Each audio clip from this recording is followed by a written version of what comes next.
என்னோட காதல் என்னங்கறத நான் சொல்றேன். என்னோட காதல் கிரிக்கெட்டுங்கிற அந்த ஒரு விளையாட்டு.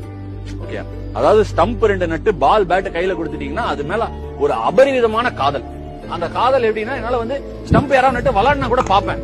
எவ்வளவு அழகா அதுக்குள்ள ஒரு சின்ன நுணுக்கங்கள் இருக்கு. அதை பார்க்கும்போது அந்த நுணுக்கங்களை சில பேர் எக்ஸிக்யூட் பண்ணும்போது அது ஒரு சந்தோஷம் அப்படின்னு இருக்கு.